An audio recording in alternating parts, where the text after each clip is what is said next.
अस्सलाम वालेकुम। इस फ़िल्म की कहानी ऐसी शैतानी ताकत की है जो दुनिया में आकर तबाही फैला रहा है। तो ये कहानी एक अस्पताल से शुरू होती है जहां हम एक जोड़े को देखते हैं, रीडर और इसकी बीवी। इनका एक बेटा था और दोनों इस पर बहुत खुश थे। रीडर एक पुलिस ऑफिसर था, ज़िंदगी बहुत अच्छी गुजर रही थी।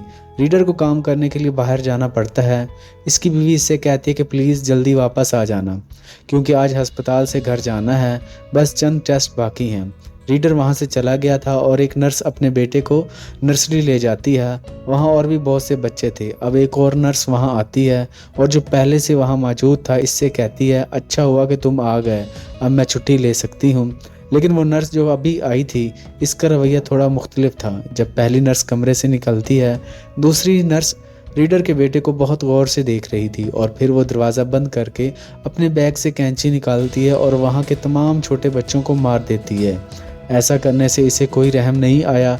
ये सब करते हुए कुछ लोग इसे बाहर से देख रहे थे। जब वो दरवाज़ा तोड़कर अंदर आते हैं, नर्स भी इसका गला काटती है। सब कुछ बहुत खौफनाक था। वो नर्स भी मर चुकी थी। जब रीडर को इस बात का इल्म हो तो वो बहुत रोता है और वो बिल्कुल टूट गया था। लेकिन इसका साथी इससे कहता है, आपको अभी उम्मीद खोने की ज़रूरत नहीं है, बल्कि अपनी बीवी के साथ रहो, और वो भी उदास है। इसके बाद हमें 5 साल बाद का एक मंजर दिखाया गया है। रीडर अब अकेला था क्योंकि इसकी बीवी ने अपने बच्चे के गम में इसकी जान ले ली। इसके बाद हमें एक गैर मामूली तफ्तीशकार दिखाई गई है। वो भूतों से बात कर सकता था। इसका नाम एवान था। इसे कॉल आती है। इसे बताया जाता कि दुनिया में कुछ वाक़यात हुए जिनको समझना बहुत मुश्किल था। थाली में एक बच्चे ने कई और बच्चों को मौत के घाट उतार दिया। स्कूल में फायरिंग करके ये केस अब रीडर को दिया गया है। फिर हमें एक औरत दिखाई जाती है। इसका नाम एलिना था। वो अपने घर कुछ चीज़ें लेकर आई थी। फिर इसका बेटा इसके पास आता है। वो कहता है, माँ, मैंने एक डरावना ख्वाब देखा है। शैतान मेरा पीछा कर रहा था और मैं इससे भाग रहा था। एलिना अपने बेटे को पुरस्कून करती है। वो कहती है, बेटा, ऐसा कुछ नहीं होता और ऐसी बातों के बारे में मत सोचो। एलिना की एक बहन थी। इसका बेटा भी इसी स्कूल में पढ़ता था जहाँ एक बच्चे ने तमाम बच्चों को कत्ल कर दिया था और एलिना की बहन का बेटा भी मर चुका था। वहाँ हम रीडर देखते हैं जो इस केस की तहकीकात के लिए स्कूल आए थे। वो हर चीज़ की छानबीन करता है। वहाँ बच्चे की माँ को भी बुलाया जाता है, वो बच्चा जिसने सबको मार डाला था। रीडर ने इससे पूछा, क्या आपका बेटा मंशियात का आदी है या इसका तल्लुक किसी मसलक से है? ऐसे लोगों के साथ जो काला जादू करते हैं।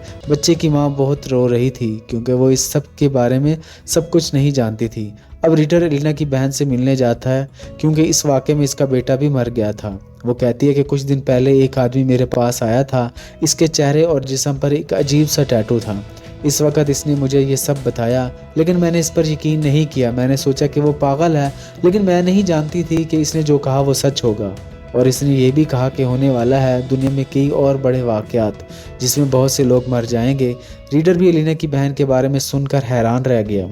जिसके बाद हमें एक खंबे के मंजर दिखाया गया है जहां बहुत से लोग तैरने के लिए आए हुए थे। वो औरत जो वहां सफाई कर रही थी, मुझे नहीं मालूम कि अचानक क्या हो गया, वो तालाब के सामने तारों के साथ खड़ी थी। जब आदमी इसे देखता है तो इसे रोकने की कोशिश करता है, लेकिन वो इसे बिजली के झटके भी देती है और इसे मार देती है। ये सब देखने के बाद पूल में मौजूद तमाम लोग फरार होने की कोशिश कर रहे थे, लेकिन औरत ने इन तारों के साथ पानी में छलांग लगा दी थी। पूल में मौजूद तमाम लोग मर चुके थे। रीडर को भी इसका पता चल जाता है, इसलिए वो वहाँ तहकीकात के लिए आता है।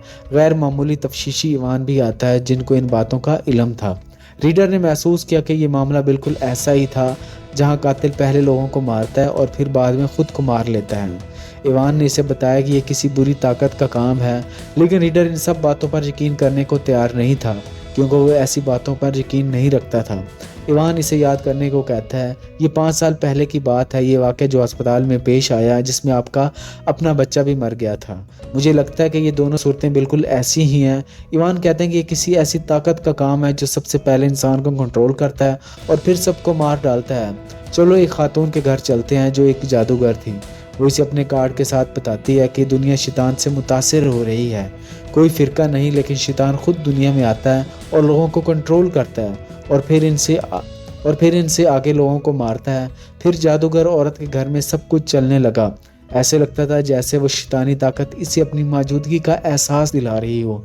अगली सुबह जब रीना और इसका बेटा बाजार जा रहे थे, वही टैटू वाला आदमी जिनके बारे में रीना की बहन ने कारी को बताया था, वो इसे अगवा करता है वो इसे अगवा करता है और इसका बेटा और उन्हें ले जाता है।